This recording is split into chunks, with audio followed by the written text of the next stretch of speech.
우리가 지금 몇 주간 계속해서 하나님의 다양한 부르심에 대해서 살펴보았습니다. 처음에는 하나님이 죄인을 구원으로 부르신다는 것을 살펴보았고요. 이제 구원받은 그들을 하나님께서 하나님의 사랑을 담도록 부르시고 또 하나님의 거룩을 담도록 부르신다는 것을 보았습니다. 오늘은 이제 예수님께서 그렇게 구원받아 하나님의 사랑과 거룩을 닮아가는 그리스도인들을 모두 자신의 제자로 부르셨다는 것을 우리가 살펴보기를 원합니다. 신약 성경에서 교회에게 주신 가장 중요한 사명, 마태복음 28장 19절과 20절에 있죠. 우리가 그것을 지상 명령이라고 부릅니다. 그런데 그 지상 명령에서 가장 중요한 핵심이 바로 온 민족을 제자로 만드는 것입니다. 나가서 전도하고 선교하는 것, 침례나 세례를 베푸는 것, 또는 성경 공부를 가르쳐서 성경 지식을 알게 하는 것, 이 모든 것의 궁극적인 목적은 바로 제자를 삼는 것입니다. 따라서 교회를 이룬다는 것, 교회를 세워간다는 것은 예수님이 원하시는 제자들을 양성하고 모든 교회의 구성원이 예수님이 원하시는 참 제자가 되는 것이 바로 교회의 존재 목적입니다. 이제 54년간 이 교회는 많은 주님의 제자들을 양성하고 또 예수님의 제자로 살기 위해서 어떻게 해야 되는지를 성경 공부와 기도와 봉사와 교제를 통하여 가르쳐 오셨습니다. 앞으로도 이 교회가 계속해서 그런 면에서 하나님 앞에 귀하게 쓰임받기를 원합니다. 우리는 교회의 구성원으로서 많은 사람이 교회에 오기를 원합니다. 그래서 교회가 사람들로 가득 찬 수적으로 부흥하기를 원합니다. 당연히 우리가 그런 것을 기대할 수 있습니다. 그런데 우리가 무리만 교회에 가득 찬 것으로 만족해서는 안 됩니다. 신약 성경에 보면 예수님을 따르던 두 종류의 사람들이 있습니다. 한 종류를 제자라고 부르고 다른 한 종류를 무리라고 부릅니다. 예수님이 집회를 한번 했다 하면은 병이 낫고 귀신이 쫓겨나고 이러니까 얼마나 많은 무리들이 왔는지요. 집 앞에 다른 사람들이 들어올 수 없을 정도로 집이 너무 꽉 차서, 제가 지금까지 설교를 많이 했지만 저 한 번도 그런 적이 없습니다. 나는 언제나 내가 설교하는 그곳에 정말 미어지도록 문 밖에 들어오지도 못하고, 그런데 예수님은 그들에게 별로 관심을 갖지 않으셨어요. 그들에게 자신을 의탁하지 않으셨습니다. 그리고 자신의 원하시는 것을 말씀하지 않으셨습니다. 누구에게만 말씀한 줄 아세요? 제자들에게만 자신의 계획을 알려주시고 제자들에게만 자신의 원하심을 드러내셨습니다.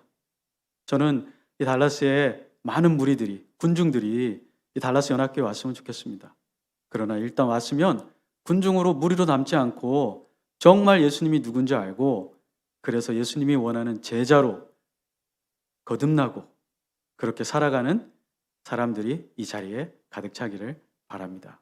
여러분도 그것이 이제 54주년을 맞은 이 교회 성도님들의 마음이라고 저는 생각합니다.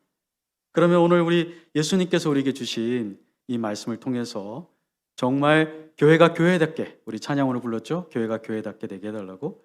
그렇게 되기 위해서는 참된 제자들이 세워져야 되는데 오늘 주신 말씀은 이미 제자들이 된 사람들에게 주신 게 아니고요. 예수님을 따르는 무리 가운데 예수님의 제자가 될까 하고 이렇게 관심을 가진 사람들에게 예수님께서 지금 나를 따라오라 하고 제자로 부르시고 계십니다. 오늘 설교 제목이 제자도의 부르심과 대가, 제자도, 길도자죠.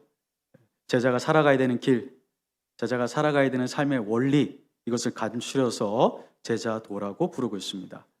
이 제자도에는 대가가 있습니다. 그런데 오늘 예수님과 대화를 나눈 이 세 명은 이 제자도에 대가가 있다는 것을 알지 못했습니다. 오늘 성경을 보시면 57절에 나는 따르겠습니다. 주님을 따르겠습니다. 또 59절에는 예수님이 먼저 다른 사람에게 나를 따르라 이렇게 얘기하시고요. 또 61절에 보시면 다른 사람이 내가 주를 따르겠나이다. 그래서 동사 따르다, follow가 3번이나 나옵니다. 제자도의 핵심은 바로 예수님을 따라가는 것입니다. 그런데 예수님을 따라간다는 것은 예수님의 발치에 앉아가지고 예수님이 말씀하시는 설교를 듣는다, 그 정도가 아닙니다. 예수님의 설교를 듣고 가르침을 듣고 진짜 예수님의 마음을 가져서 예수님처럼 살아가는 것입니다. 예수님을 닮아가는 것입니다. 제자도의 핵심은 내 삶의 주재권을 내가 더 이상 행사하지 않고, 예수님 믿기 전에는 제가 주인이었습니다. 시간도 내 마음대로 계획하고요. 돈도 내 마음대로 쓰고요. 미래에 내가 은퇴하고 어떻게 할까? 어디 가서 살까? 휴양지는 어디를 방문해 볼까? 유럽 여행은 언제 어떻게 할까? 이런 모든 계획을 다 제 마음대로 했습니다. 비즈니스를 하는 목적도 제 마음대로였고요. 운동을 하는 목적도 다 저를 위한 것이었습니다. 그러나 이제 예수 그리스도를 만나서 구원받고 나니까 예수님이 내 삶의 주인이 되셨습니다. 그래서 내 삶의 모든 결정권, 미래에 대한, 어디 가서 어떻게 살아야 되지? 무엇을 해야 되지? 어떻게 해야 되지? 하는 모든 결정권을 주 예수님께 돌려드리는 것이 바로 제자도의 핵심입니다. 이렇게 제자로서 살아가는 데에는 그 대가가 있다는 것입니다. 오늘 첫 번째 사람에게 57절에 보시면 길 가실 때에 어떤 사람이 여짜오되 어디로 가시든지 나는 따르리이다. 예수께서 이르시되 여우도 굴이 있고 공중에 새도 집이 있으되 인자는 머리 둘 곳이 없도다 하시고, 제가 처음에 이 말씀을 젊은 시절에 읽었을 때는요, 학생 시절에는 그러면 따라오지 말라는 얘기인가? 이렇게 상대방을 이렇게 좌절시키는 말씀을 하시지? 제가 성경을 잘못 이해했기 때문에 그런 생각을 했습니다. 예수님은 지금 예수님, 나 예수님 따르고 싶어요, 예수님의 제자가 되고 싶어요 하는 사람에게 찬물을 끼얹는 것이 아니고요, 이 사람을 너무나 사랑하기 때문에 이 사람이 제자도의 실체를 진짜 깨닫고 참으로 예수님을 바르게 진정으로 따라오게 하시려고 지금 이 사람을 불쌍히 여기셔서 진리를 말씀해 주고 있는 것입니다. 대가를 이해하고 오라고 말씀하고 있는 것입니다. 이 오늘 나온 본문에 세 명이 나오죠. 그런데 첫 번째 사람과 두 번째 사람은요, 마태복음 8장 19절과 22절에 이미 나와 있습니다. 마태복음 8장에 보면 이 첫 번째 예수님께 나와서 예수님, 나는 예수님을 따르고 싶어요, 이렇게 말했던 사람은 서기관입니다. 아시겠지만 성경에서 서기관은 예수님을 좋아하지 않습니다. 보통 예수님을 어려운 질문을 해서 책을 잡거나 예수님을 나중에 십자가에 못 박게 하는 결정적인 증거를 하는 그룹이 바로 서기관 그룹입니다. 그런데 예외적으로 오늘의 이 서기관은요, 뭔지 모르지만 예수님의 설교를 들으면서 흥미를 느꼈습니다. 참 예수님 설교 잘하신다. 참 율법을 잘 요약하신다. 예수님 인격자시다. 예수님의 병 고치는 능력을 보았거든요. 그래서 이 서기관은 다른 서기관과 달리 예수님의 그룹에 들어가고 싶은 마음이 있었습니다. 그래서 오늘 길 가는데 따라 나선 것입니다. 그런데 마태복음에는 이 첫 번째 사람과 두 번째 사람을 제자라는 말로 설명하고 있습니다. 목사님, 아까 조금 전에 설교하기 전에는 이 누가복음에 있는 본문이 예수님 주변에 있으면서 예수님께 관심은 있지만 아직 제자가 아닌 사람들에게 주셨다고 하셨는데, 그럼 마태는 왜 그 사람들을 제자라고 얘기하고 있습니까? 네, 마태는요, 동일한 사람들을 사전적인 의미에서 제자라고 부른 것입니다. 제자는 사전적인 의미에서는, 딕셔너리에서는 follower, 누구를 따라가면 그게 제자인 것입니다. 그러니까 예수님이 많은 군중이 따라다녔거든요. 사전적으로 본다면 그 사람들도 제자라고 부를 수 있는 거죠. 교회 안에 많은 군중이 있습니다. 그 군중이 다 제자는 아니거든요. 그렇지만 우리가 계산할 때 우리 교회 교인 몇 명입니다, 그렇게 하거든요. 그런 식으로 마태는 얘기한 것뿐이고요.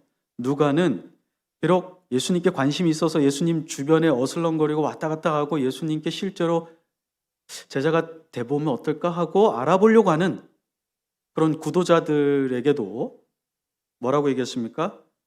어떤 사람이, 59절, 다른 사람이, 61절, 다른 사람이, 제자라는 말을 쓰지 않습니다. 예수님 주변에 있다고 해도, 예수님을 어느 정도 따라온다고 해도, 예수님께 실제로 나는 당신의 삶과 사역에 관심이 있습니다라고 말을 해도 누가는 제자라고 부르지 않는다는 것입니다. 왜 그럴까요? 아직 자기의 삶의 주재권을 예수님께 이양하지 않았고 주님으로서의 예수 그리스도를 순종하지 않고 있기 때문에 그렇습니다. 1세기에 이 유대인들이 랍비를 스승으로 모시고 따라갔던 이유가 있습니다. 유명한 사람을 따라갔는데요. 그 유명한 사람을 따라가야 자기도 뭐를 얻게 되죠? 세상 사람들로부터 인정을 받습니다. 아, 누구누구의 제자. 우리가 예술하는 분들, 음악, 미술, 학자들 보면요. 자기의 스승이 누군가가 굉장히 중요합니다. 왜냐하면 그 스승이 위대한 만큼 저도 어떻게 되는 겁니까? 똑같지는 못해도 그 정도 올라간다는 얘기거든요. 그래서 1세기의 유대인들 중에 이 율법 교사가 되고 싶은 사람들은 아주 위대한 성경 랍비들을 일부러 찾아가서 배웠던 것입니다. 따라다녔던 것입니다.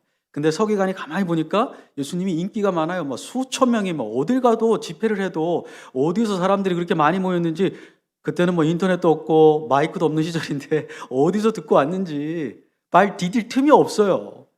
내가 이 예수와 함께 하면 나는 성경만 배울 뿐만 아니라 나의 삶이 좀 안락하겠다. 이 많은 사람들이 예수를 왕으로 떠받들고 헌금도 할 텐데 나의 삶이 좀 편하겠다.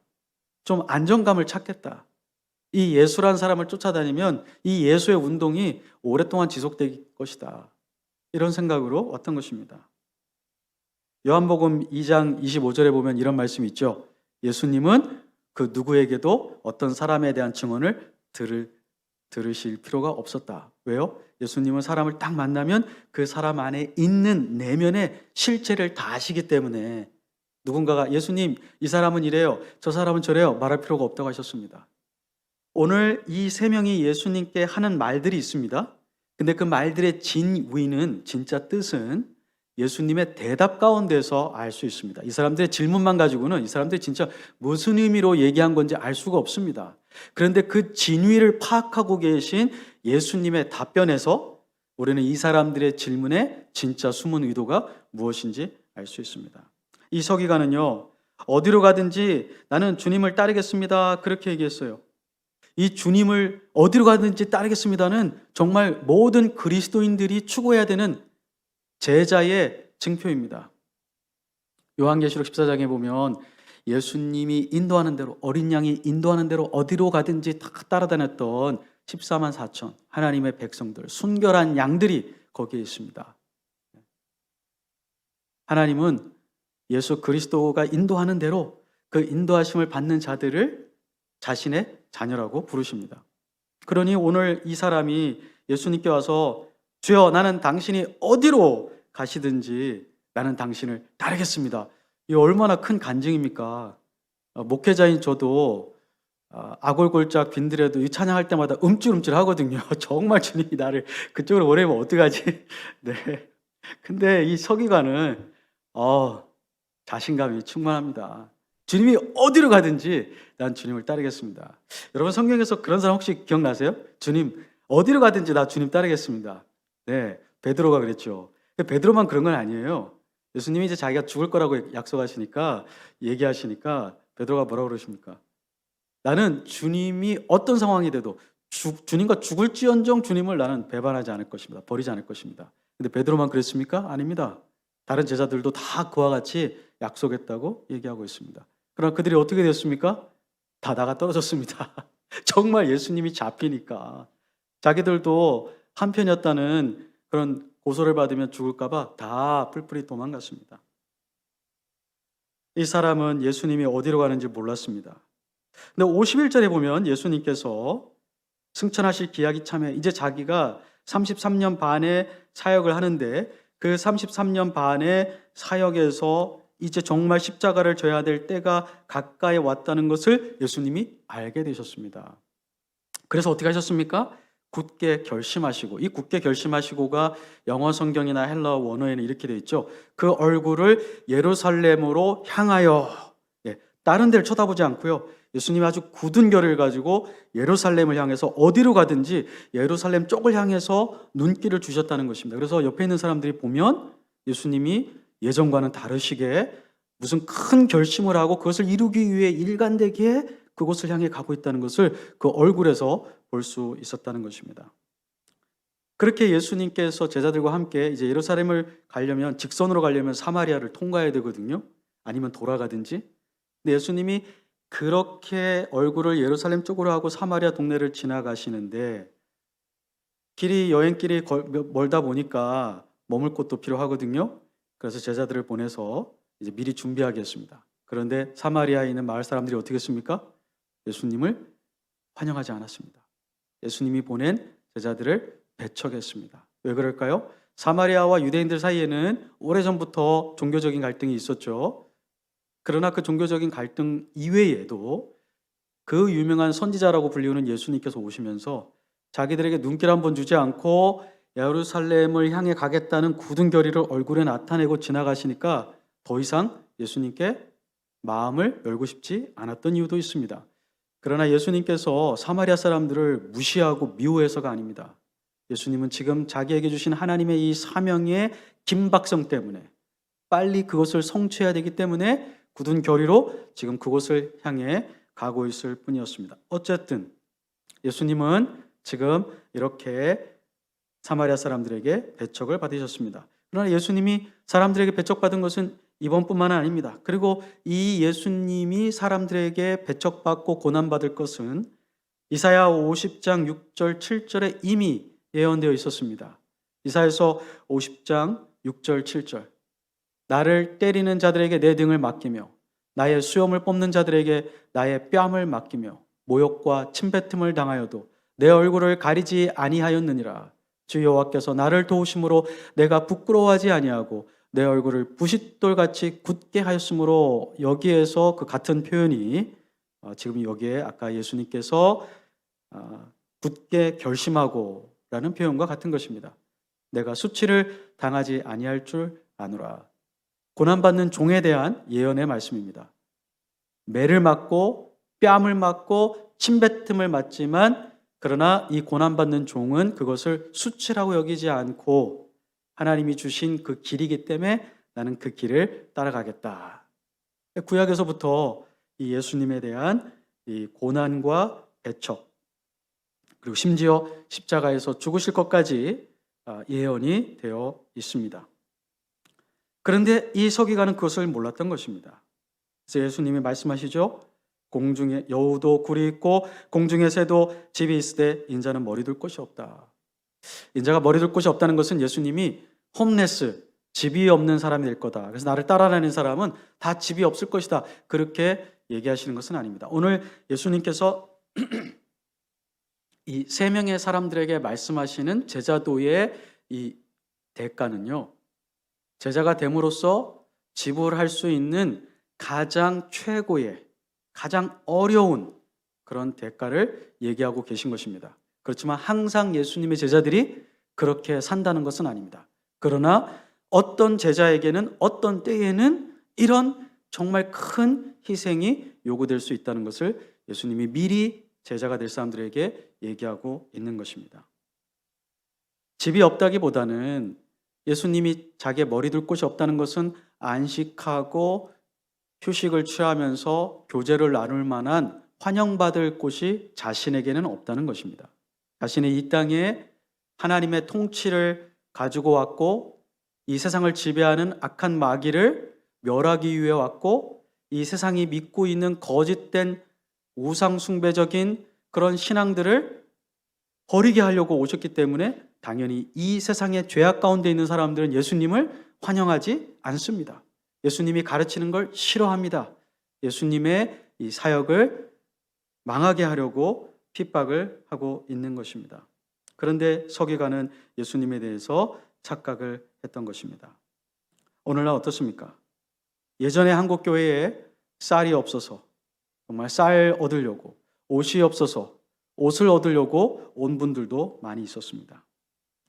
그러나 거기에서 끝났다면 그분들은 예수님의 진정한 제자는 아니었습니다. 감사하게도 비록 교회가 그러한 구제 사역을 시작했지만 그 구제 사역을 통해서 예수님을 실제로 주님으로 영접하여 예수님께 자기의 삶을 드린 제자들이 있었기 때문에 이 교회도 오늘까지 이렇게 지속되고 성장할 수 있었던 것입니다. 누가복음 9장 23절에 예수님은 자기를 따르는 자들에게 필요한 것을 이렇게 얘기하고 있습니다. 누구든지 나를 따르려거든 아무든지 나를 따라오려거든 자기를 부인하고 날마다 제 십자가를 지고 나를 따를 것이다. 나를 따라오려면 뭘 해야 된다고요? 자기를 부인하고, 자기를 부인하는 게 무엇입니까? 자기의 삶의 주재권을 자기가 더 이상 행사하지 않고 나를 위해 피를 흘리시고 죽으신 주님께 내 주재권을 이양하고, 그리고 자기 십자가를 지고 온다는 것은 예수님에 대한 신앙 때문에 나에게 올 수 있는 고난과 어려움을, 그것을 피하거나 도망가지 않고 예수님이 십자가를 기꺼이 지셨던 것처럼 우리도 우리의 십자가를 기꺼이 지는 것, 그리고서 주님을 따라오라는 것입니다. 자기 십자가를 진다는 것에 대해서 많은 오해가 있으세요. 나를 이해하지 못하고 괴롭히는 남편, 말 안 듣는 자식, 직장에서 정말 나를 애매하게 고생시키는 상사를 자기 십자가라고 생각하는 분들이 있습니다. 그런데 예수님이 말씀하신 자기 십자가는 그런 것이 아니고, 예수님에 대한 신앙 때문에 불가분 발생하는 갈등, 핍박, 배척, 고난, 그것을 자기 십자가라고 얘기하는 것입니다. 우리 그리스도인들에게는 이러한 자기 십자가가 다 있습니다. 에리트레아라는 나라를 아십니까? 저도 잘 몰랐습니다. 이디오피아 아래에 있더라고요. 이디오피아로부터 1993년에 독립했는데 아직까지도 독재자가 다스리고 있습니다. 그런데 이 나라는 특별하게 감옥에 기독교인들이 많습니다.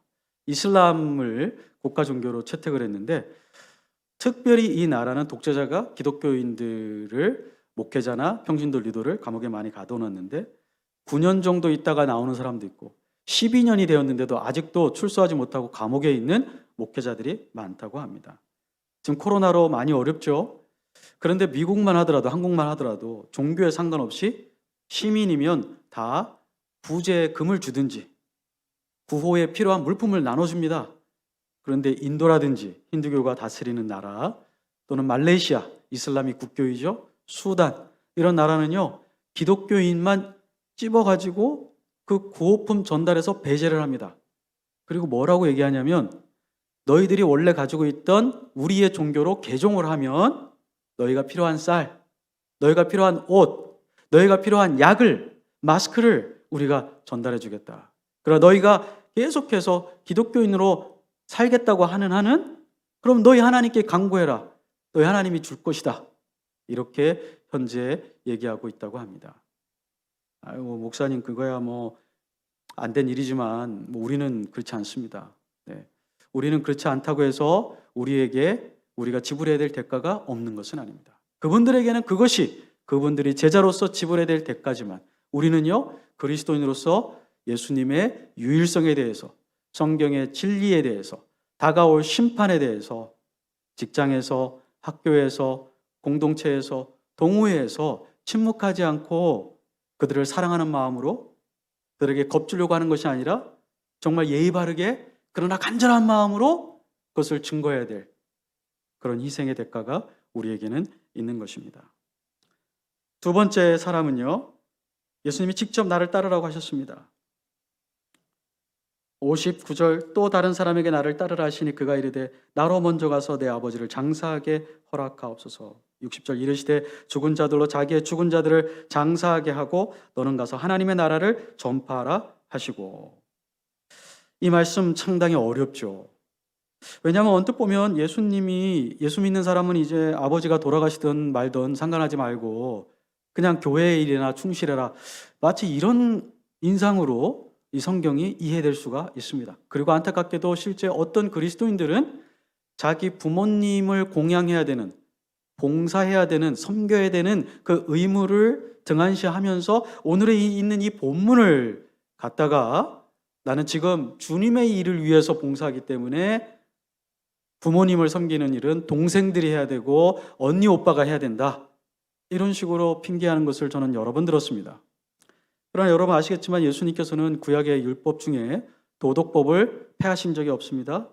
그리고 예수님은 부모를 공경하라는 율법을 강조하시면서 유대인들이 하고 있던 부모님에게 드려야 될 것을 하나님께 드렸다, 고르반, 이런 행위에 대해서 예수님은 정죄하셨습니다. 핑계대지 말라고 하시면서. 그리고 또 예수님은 요한복음에 보시면 자기가 그 십자가에서 온 인류의 죄악을 담당하시면서 마지막에 어떤 말씀하셨습니까? 요한복음 19장 26절과 27절을 보여주십시오. 자기 옆에 있는 제자에게 이렇게 얘기하십니다. 이제 마리아에게도 얘기하시고, 예수께서 자기의 어머니와 사랑하는 제자가 곁에 서 있는 것을 보시고 십자가에서 지금 숨이 넘어가기 직전입니다. 심한 고통 가운데 있습니다. 그런데 자기 어머니에게 말씀하시되 여자여 보소서. 이 헬라어에서 여자여는 현재 한국말 영어로는 맴 이런 뜻입니다. 네. 여자여 보소서, 당신의 아들입니다. 이제 요한이 나 대신 아들처럼 어머니를 모실 것입니다. 그리고 또 그 제자에게 요한에게 이르시되 보라 내 어머니라 하신데, 그때부터 요한이 자기 집에 마리아를 모시더라. 예수님은 십자가에서 그 우주적인 지금 사역을 감당하시면서도 이 땅에 있었던 잠시 잠깐의 시간이었지만 자신의 육신의 어머니에 대한 율법의 요구를 게을리하지 않으셨습니다. 따라서 오늘 말씀을 읽을 때에 예수님이 왜 이런 말씀을 하셨는가 우리가 질문을 할 필요가 있습니다. 그리고 또 한 가지는 예수님은 어떤 상황에서도 부모를 공경하라는 그 말씀을 타협하거나 약화시키려는 의도로 하지 않으셨다는 것입니다. 자, 그러면 그 무슨 뜻일까요? 나로 먼저 가서 내 아버지를 장사하게 하소서. 세 가지 견해가 있습니다. 어떤 학자들은요, 지금 이 사람이 예수님과 이렇게 길을 걸어가고 있습니다. 예수님 근처에 12제자 말고도 많이 있었거든요. 근데 예수님이 지금 첫 번째 사람과 얘기하다가 이제 다른 사람에게 너는 나를 따라와라 이렇게 얘기하는 거예요. 그러니까 그 사람이 그제서야 뭐라고 얘기하죠? 내가 먼저 가서 우리 아버지를 장사 지내고 그 다음에 돌아와서 예수님을 따라가게 해 주십시오. 이렇게 얘기한 겁니다. 유대인들의 풍습에는요, 사람이 죽으면 그날 바로 장례식을 합니다. 3일, 4일, 7일 이렇게 기다리는 거 없습니다. 부패하기 전에 이미 장례식을 시작합니다. 만약에 그것이 사실이라면 어떻게 해서 이 사람은 먼저 집에 가지 않았고 여태까지 예루살렘을 향해 가는 예수님의 제자들과 함께 갔었을까?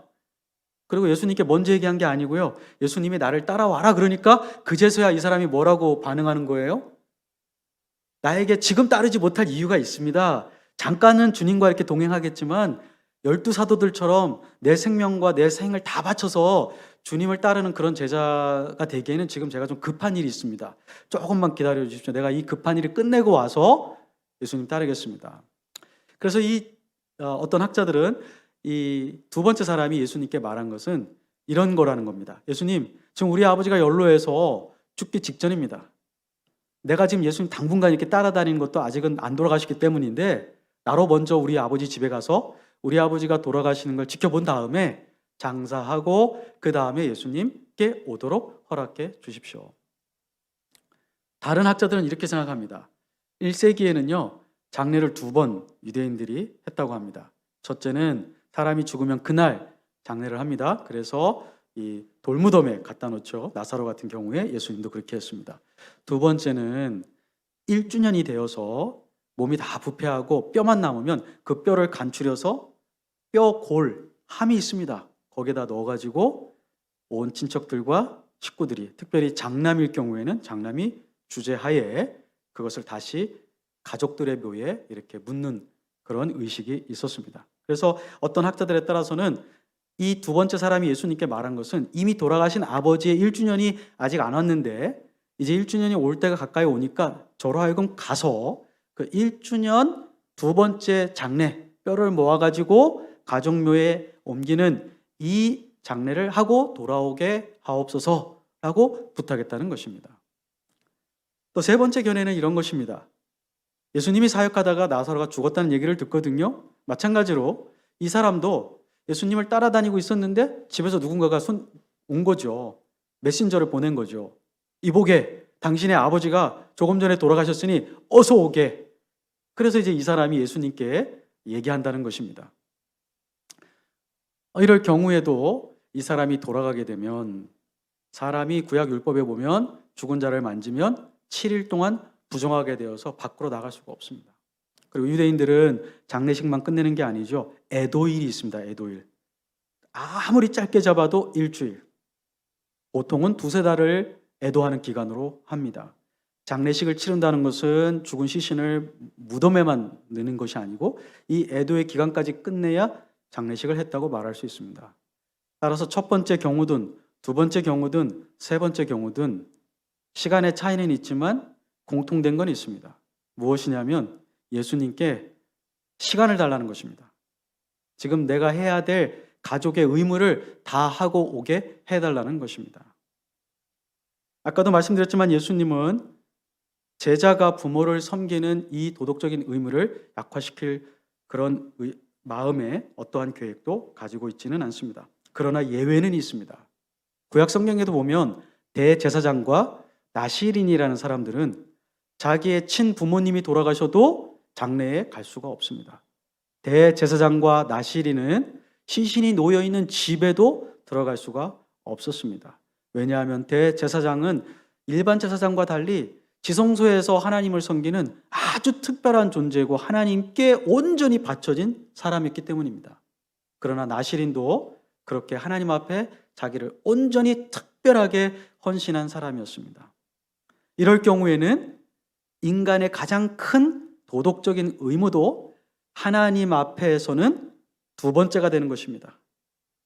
하나님의 부르심이 인간의 부르심보다 언제나 더 우선성을 가져야 되고, 또 하나님의 부르심이 인간의 부르심보다 더 긴박성을 가지게 되어 있습니다. 우리가 이것을 어떻게 볼 수 있냐면요, 일반적인 상황에서도 전쟁이 나지 않습니까? 그러면 군인들은 어떻게 해야 될까요? 즉각 자대 배치. 휴가를 나왔다가도 부모님이 돌아가셔도 전쟁이 터지면 최전선에 달려가야 됩니다. 최전선에 달려가는 군인에게 불효자라고 비난하는 사람은 없습니다. 국가가 지금 한국에 아시아에 비가 많이 왔는데 지금 응급 요원이 지금 그 동네에 홍수가 나가지고 사람들이 떠내려가서 그 사람을 구출하러 갔습니다. 그러면 그 구출하는 과정 중에 있는 상황에서는 지금 집안에 다른 도시의 부모님이 돌아가셨다고 해도 그 자리를 떠날 수가 없는 것입니다. 그 사명을 완수해야 되는 긴급함이 있습니다. 그리고 가치 면에서 더 중요한, 왜냐하면 살아있는 사람이 지금 생명이 위태롭기 때문에 그 사람을 살려야 된다는 더 중요한 사명이 그에게 있기 때문입니다. 예수님 뭐라고 하셨습니까? 죽은 자들로 자기의 죽은 자들을 장사하게 하고, 여기서 죽은 자들은 누구죠? 영적으로 죽은 자들입니다. 자기의 죽은 자들은 육체적으로 죽은 자들입니다. 너 말고 너의 가족들 중에 영적으로 죽어 있는 그들은 충분히 이 육체적으로 죽은 자들의 장례를 치를 수 있으니 그들로 하여금 하게 하고, 너는 가서 지금 즉시 아버지를 장사하는 대신 하나님 나라를 전파하라. 아까 제가 서두에 말씀드렸지만 예수님이 요구하시는 것은 발생 가능한 최고의 희생 중에 하나를 얘기하시는 거예요.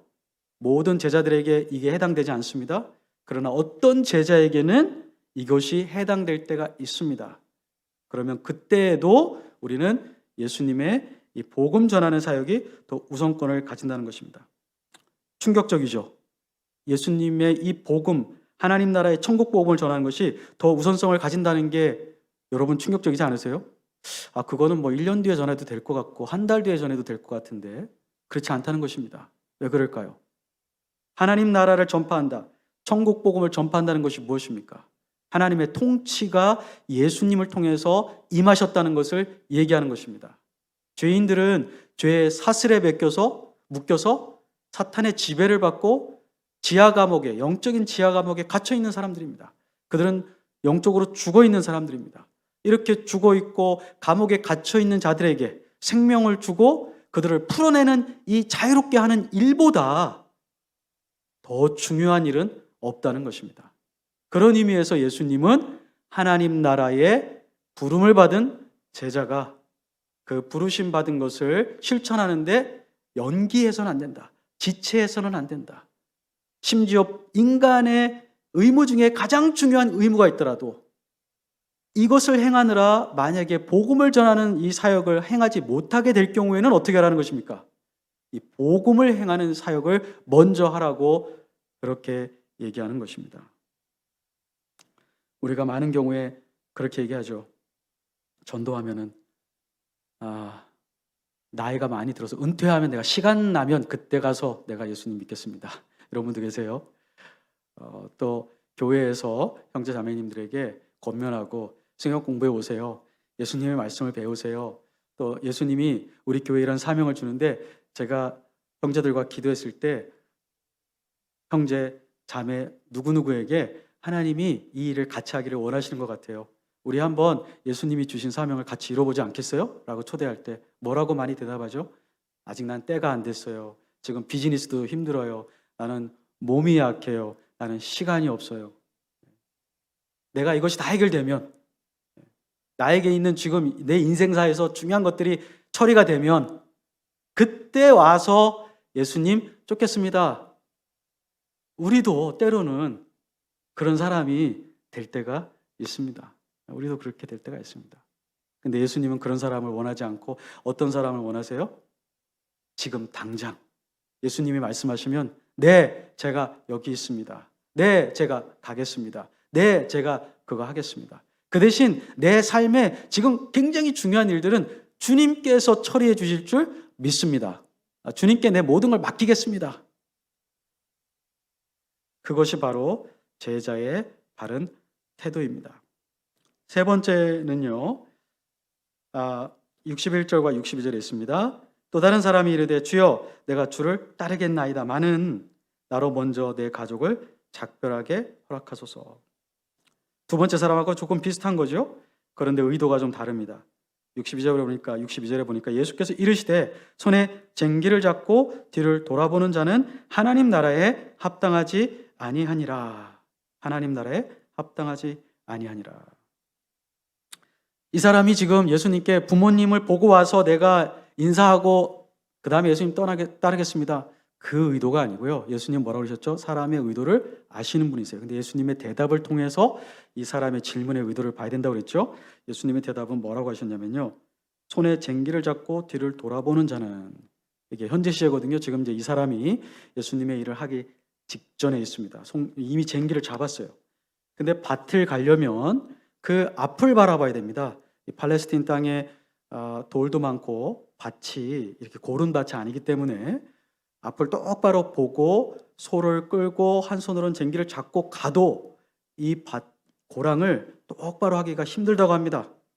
그런데 한편으로는 앞에 보면서도 또 한편으로는 가끔씩 힐끔힐끔 뒤를 돌아본다면 밭의 고랑을 이루어갈 수가 없습니다. 효과면에서도 그리고 곧바른 밭 고랑을 만들 수가 없게 되는 것입니다.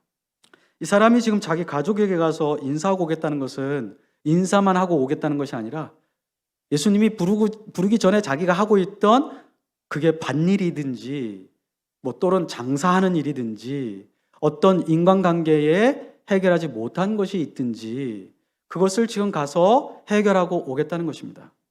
그리고 나서 주님을 지금 따르겠다고 얘기하고 있는 것입니다. 주님은 그러한 행위가 바로 예수님께 전적으로 헌신하지 못하고 부분적으로 예수님께 마음을 한편을 주면서도 마음 한편에는 여전히 세상에 자기가 두고 온 일들의 마음이 빼앗겨 있는 사람이라고 얘기하고 있는 것입니다.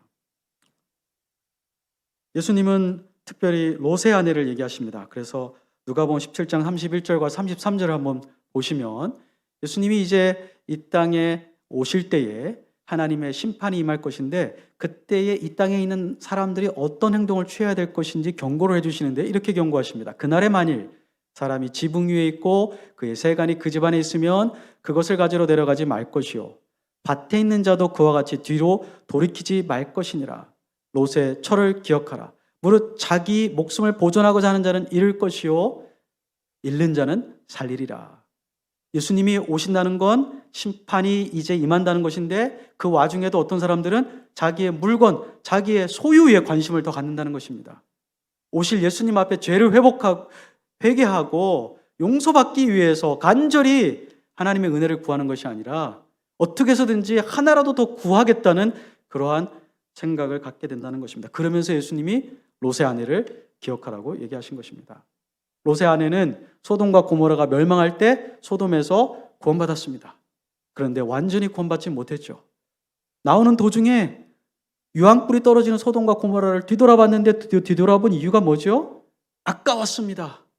여태까지 땀 흘려 쌓아놓은 재산들이 아까웠습니다.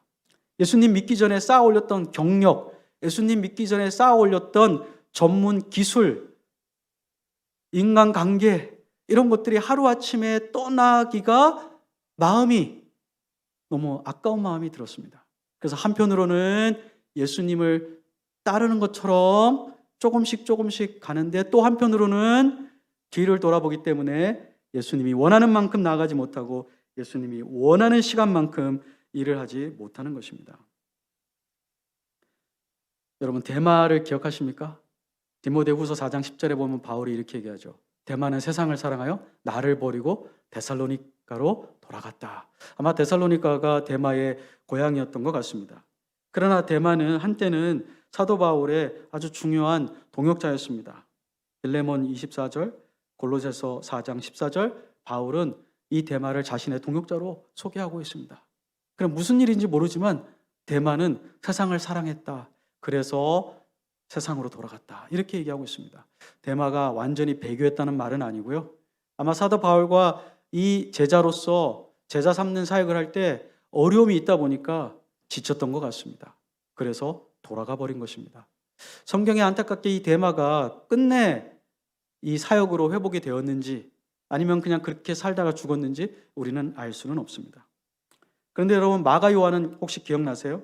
마가 요한 때문에 사도행전 15장 36절과 39절에 보면 사도 바울과 바나바가 심히 다투고 서로 선교팀이 갈라져서 따로따로 선교하게 되죠. 마가 요한이 왜 그랬습니까?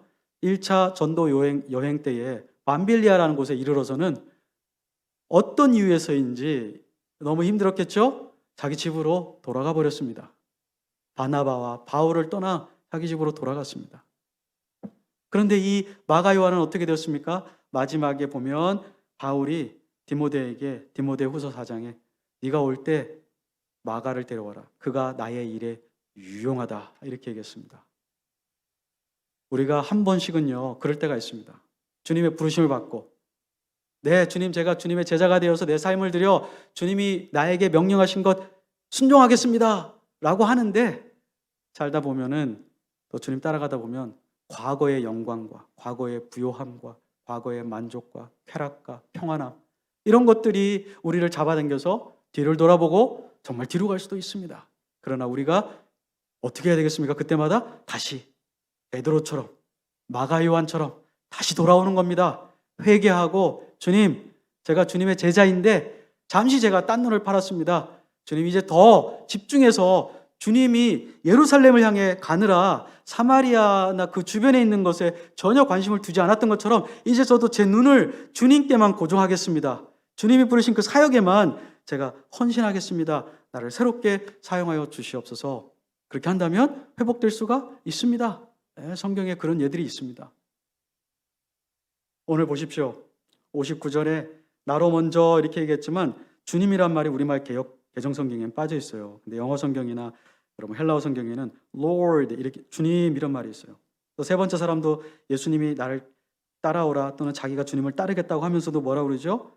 주여, 61절에서도 주여 내가 주를 따르겠나이다마는 나로 먼저. 정말 주님의 제자는 말만 Lord, 주님이라고 하는 게 아니고요. 주님이라고 부르고 기도하고 고백하고 찬양하는 것은 무엇이죠? 주님이 주시는 사명, 그걸 그대로 받겠습니다. 주님이 주시는 환경, 그대로 내가 인내하겠습니다. 주님이 원하시는 것 그만큼 내가 헌신하겠습니다. 그게 주여라고 부르는 제자의 마땅한 도리입니다. 근데 오늘 여기 나온 사람들은 뭐라고 했습니까? 주여, but, Lord, but. 이거는 디사이플십이 아니죠. 제자도가 아니에요. 정말 주님이라고 예수님을 부를 거면 우리 기도나 우리의 생활 가운데 그러나 이런 말은 있어서는 안 되는 거죠. 그런데 아직은, 또 여기 있는 사람들이 뭐라고 그랬습니까? 나로 먼저 Let me first go. Let me first say. 주님이 지금 사명을 주셨어요. 천국 복음 전하라고요. 죽어있는 영혼들 살리라고요. 자유롭게 하라고요. 그런데 그거보다 더 중요한 자기 일이 있다는 거죠. Me first. Me first. 이 사람들은 예수님의 제자가 아닙니다. 교인이 된다는 것, 교회를 이룬다는 건 여기 있는 모든 사람이 me first가 아니고 Lord first, 주님 먼저, 주님의 말씀이 먼저, 주님의 뜻과 계획이 먼저 라고 하는 것이 교회를 이루는 것입니다. 연합교회 모든 성도님들이 그렇게 되시고 앞으로 이 교회의 문을 밟는 모든 군중들이, 무리들이 주님 먼저, 주님 뜻대로 주님께 모든 것을 드리는 참 제자가 되기를 바랍니다. 기도하겠습니다. 하나님, 54년간 이 교회를 사용하시고 영광 받으신 것은 주님 먼저 주님께 모든 것을 주님이 원하는 대로 섬겼던, 순종했던 제자들이 있었기 때문입니다. 그분들의 삶을 인해, 헌신을 인해 감사합니다. 그리고 오늘 이 시간에도 코로나 바이러스로 어려운 중에, 담임 목회자가 없는 어려운 중에도 주님을 따라가며 원하시는 대로 순종하는 제자들이 있기 때문에 이 연합교회가 오늘도 존재함을 감사합니다. 혹 우리 중에 이 제자도에서 벗어난 분들이 있다면 다시 회복하게 하시고, 혹 우리 중에 예수님 믿는 것에 대해서 낭만적인 생각을 하신 분들이 있다면 거기에 대가가 있음을 알게 하시고, 이 대가는 영생을 얻기에 하나도 과한 대가가 아님을 알게 하여 주시옵소서. 우리를 사용하여 주시기를 원하옵고 예수님의 이름으로 기도합니다.